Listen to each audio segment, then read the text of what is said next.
Buenas noches.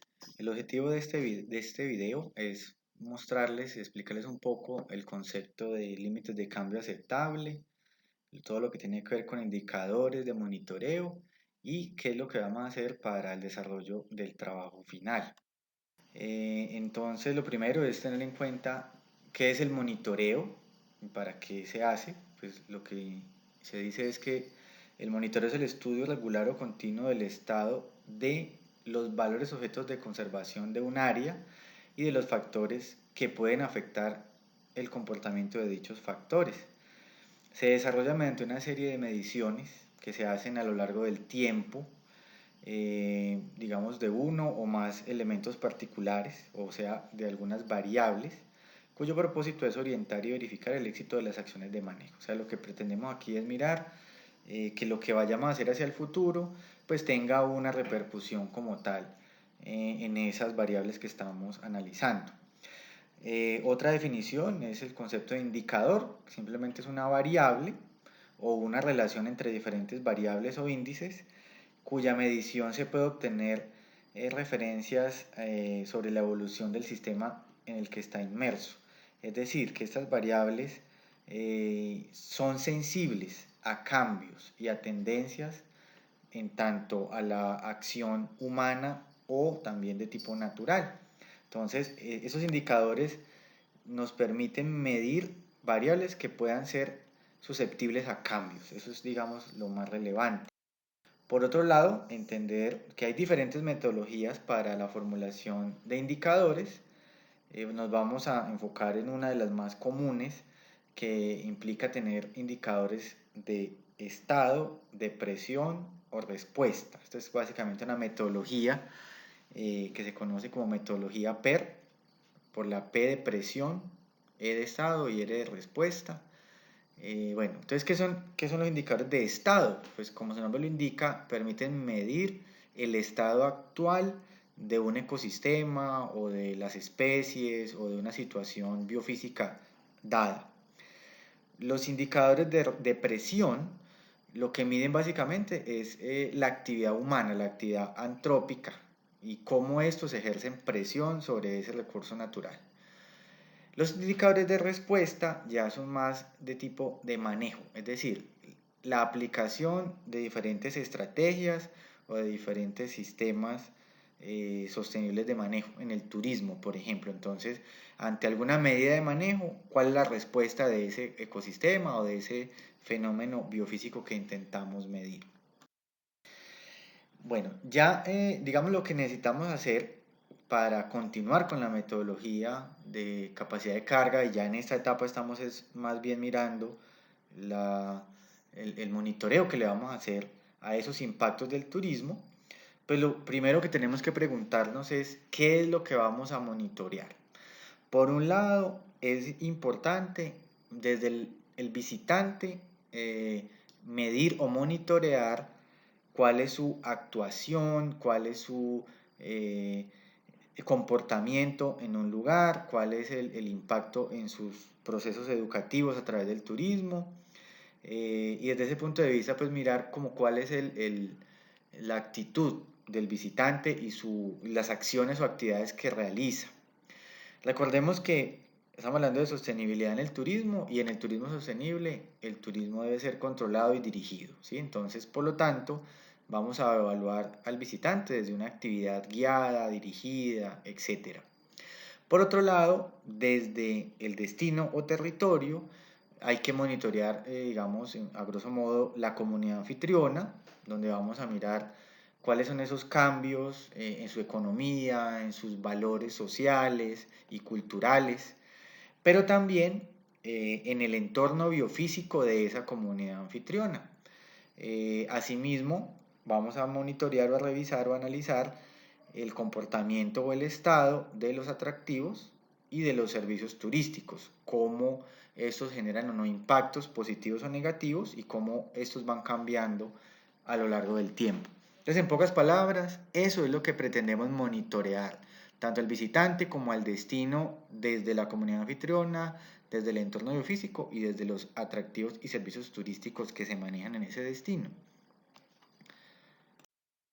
Por otro lado, entonces, como les decía, hay indicadores, digamos, en diferentes modalidades. Aquí hay, digamos, unos indicadores sugeridos y de estos pueden surgir muchísimos indicadores. La idea es que podamos seleccionar los indicadores más pertinentes a los impactos que ustedes han estado evaluando, diagnosticando, etcétera. Entonces aquí aparece en el documento que les envié de parques nacionales, eh, les envié unas páginas que debían leer donde hay una explicación pues con más detalle, pero también hay muchos ejemplos.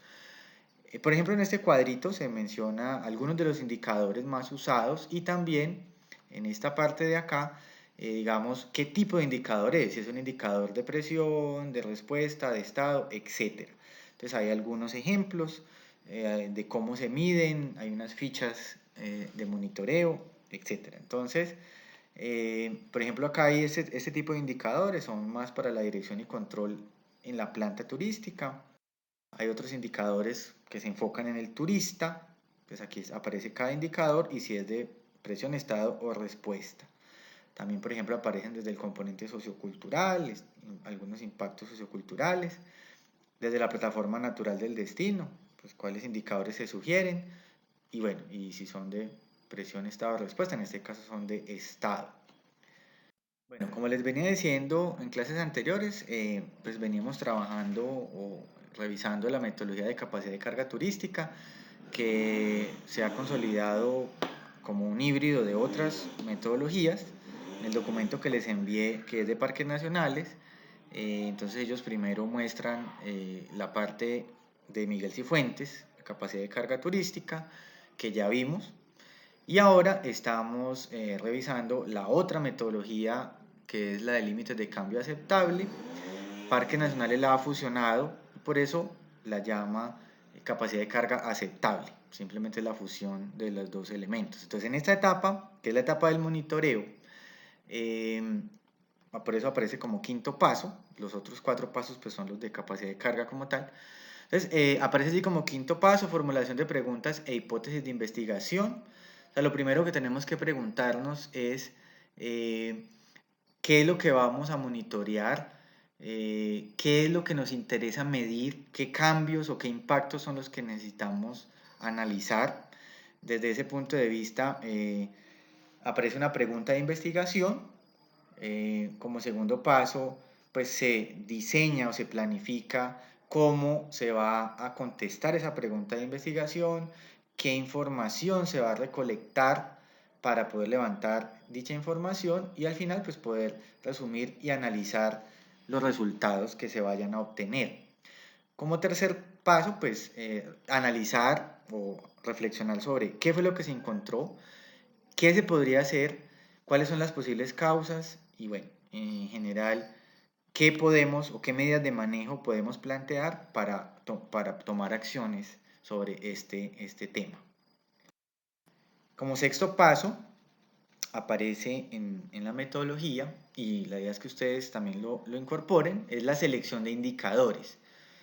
Como les había comentado, ustedes pues ya han venido trabajando una serie de impactos derivados del turismo en el municipio y la idea es que de todos esos impactos podamos seleccionar algunos indicadores con los siguientes criterios.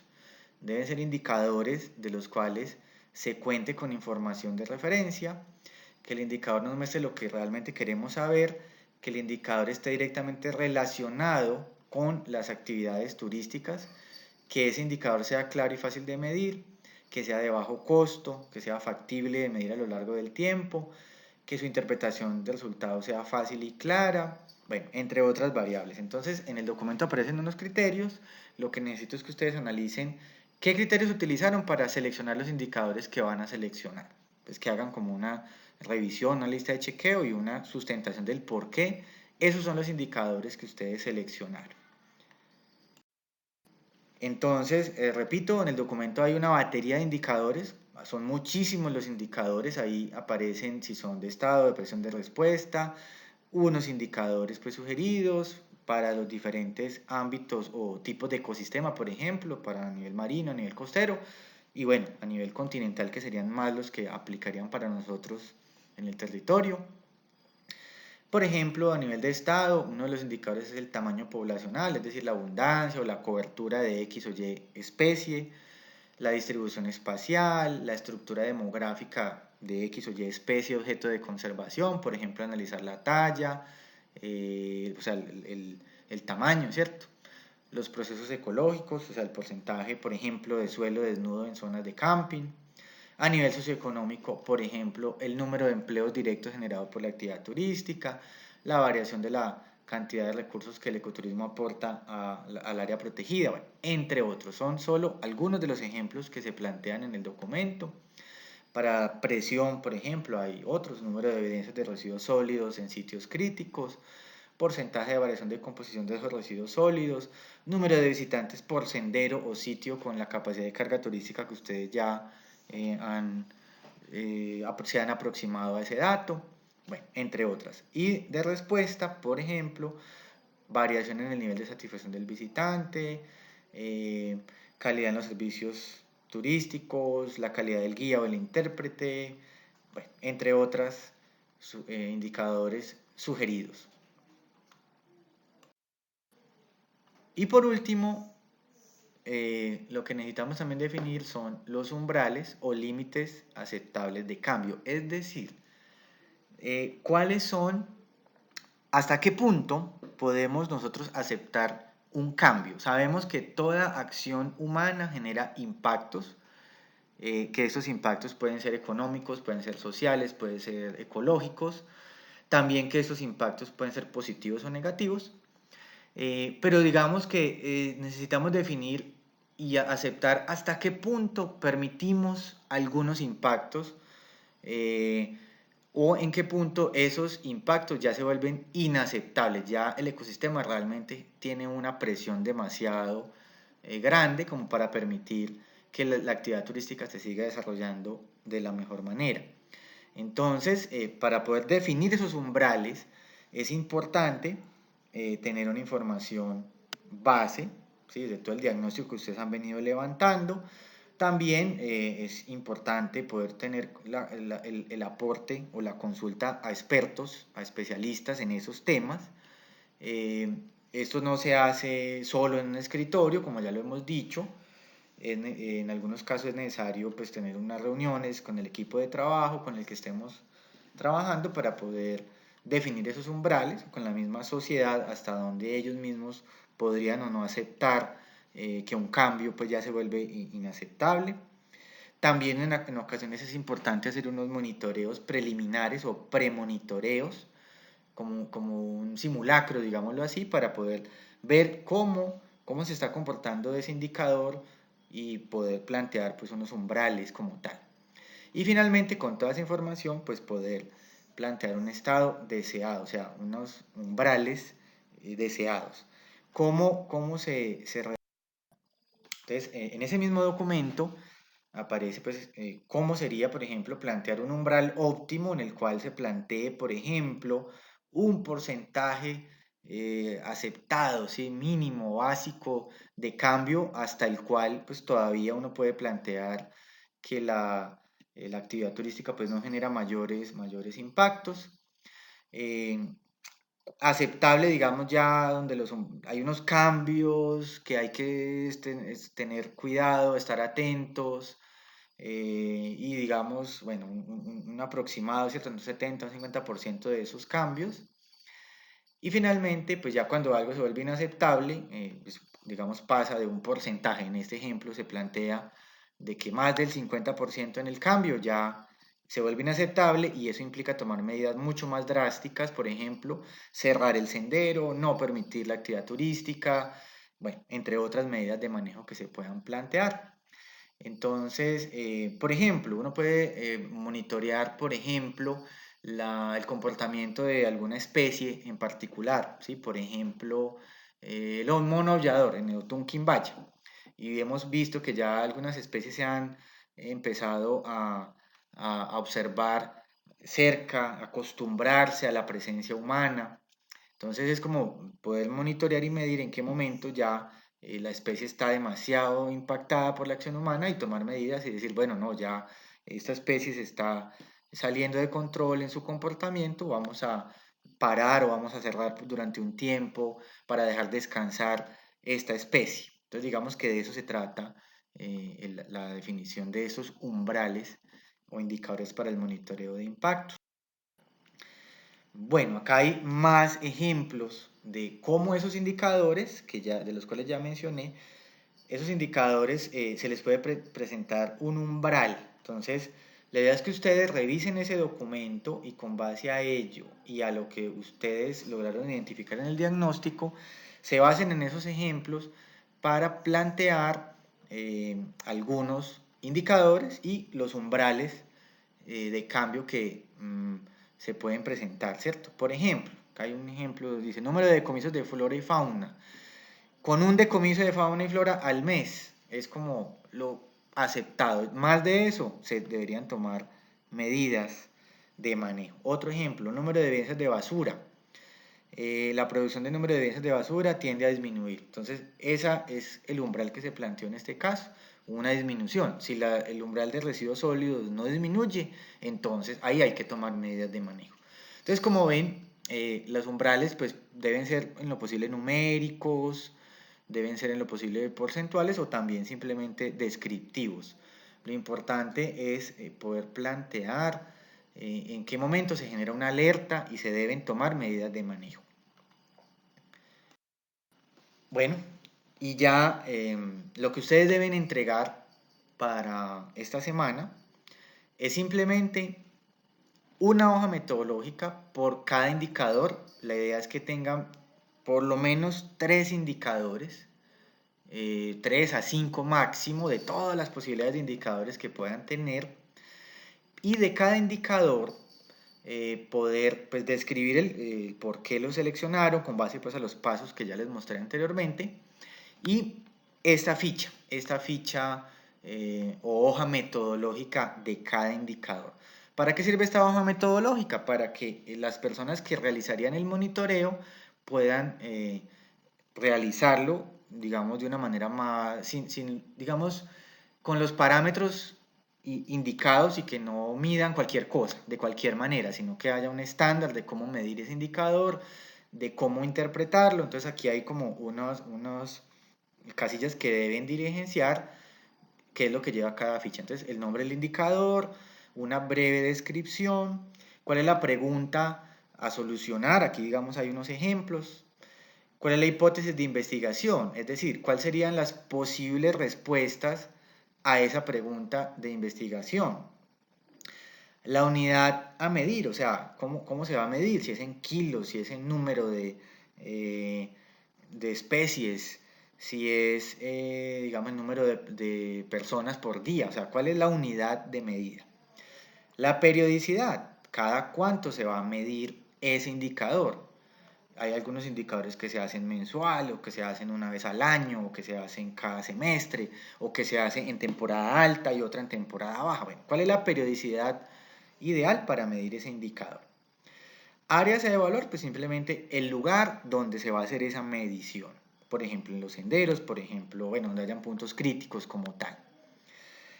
La metodología, entonces, detalladamente cómo se va a realizar ese proceso de medición. Entonces, por ejemplo, este ejemplo que está aquí en esta diapositiva mide el número y la composición de los residuos sólidos. Entonces, por ejemplo, la metodología es que se va a hacer la misma semana, de cada mes, se realiza una recolección, un conteo y una clasificación de la basura presente en los puntos críticos, bien sea en senderos, restaurantes y alojamientos. Este es, digamos, a manera de ejemplo lo que dice acá. La información asociada es tener en cuenta algunos criterios o variables que pueden alterar o que hay que tener en cuenta para que el indicador se mida adecuadamente. Por ejemplo, aquí se menciona que hay que tener en cuenta las temporadas, la temporada alta o la temporada baja. Bueno, el punto 10 dice factores alineados, para que no se confundan, lo que quiere decir es cuáles factores podrían generar distorsión en los datos. Por ejemplo, tener en cuenta cuándo se hacen jornadas de limpieza, que no vaya a ser que se mida en este ejemplo, los residuos sólidos, un día después de que se hizo la jornada de limpieza del área protegida. Obviamente, esto va a generar una distorsión en los datos. Listo. ¿Qué materiales se necesitan para realizar la medición de dicho indicador? Por ejemplo, en este caso, se necesitan GPS, bolsas para recolectar residuos, una bodega de almacenamiento, una libreta de campo, cámara fotográfica, entre otros. Responsables, ¿quiénes son las personas indicadas de realizar dicho monitoreo, dicha medición? Si es alguien de la alcaldía, si es alguien del área protegida, de la cárcel, de parques, bueno, ¿quién es el encargado de realizar esa actividad? Análisis del indicador. Aquí lo que se pide es cómo se debería interpretar dicha información, si se va a hacer a través de una tabla, en Excel, por ejemplo, o si se va a realizar un análisis a través de estadístico o a través de gráficos. Bueno, aquí se explicaría cómo se analiza dicho indicador, cómo se presentan los resultados, entonces esas salidas gráficas, entonces, que se va a hacer unas gráficas, que se va a hacer a comparar, por ejemplo, el peso de los residuos versus digamos, a lo largo del tiempo. Bueno, en general, ¿cómo se va a mostrar los resultados? Punto 15, umbral o límites aceptables de cambio. Entonces, precisamente lo que les mencioné hace unos minutos, ¿cuáles son esos rangos, esos umbrales para poder hacer esas alertas cuando sean necesarias? ¿En qué momento se vuelve inaceptable la actividad turística? ¿Qué recomendaciones? Bueno, recomendaciones para hacer un monitoreo adecuado sin que, digamos, se generen problemas, hacerlo de la manera más sencilla, más eficaz, ¿sí? Y por último, fuentes bibliográficas, donde uno podría encontrar más información de cómo hacer esa medición de esos indicadores. Bueno, chicos, entonces, en conclusión, ahí les expliqué más o menos lo que es el monitoreo y sobre todo lo que ustedes van a realizar para esta entrega. Recordemos, son seleccionar unos indicadores explicando los criterios de selección y segundo, una ficha por cada uno de los indicadores, mínimo 3 indicadores. Ahí están en ese documento varios ejemplos, ustedes igual pueden plantear los de ustedes y digamos que en general lo más relevante de todo este proceso es poder generar, por un lado, recomendaciones de manejo turístico, sobre todo cuando se están haciendo actividades inadecuadas, cuando los impactos están saliendo de control, pero también tener en cuenta que los impactos pueden ser negativos, pero también positivos. Y si hay impactos positivos, como por ejemplo la generación de empleo, el conocimiento sobre un atractivo o un recurso, pues eso hay que poderlo medir y poderlo monitorear. Bueno, espero que este video haya sido de utilidad. Quedo atento a cualquier información o con inquietud adicional. De todas maneras, les voy a enviar por escrito los criterios para el trabajo final. Muchas gracias.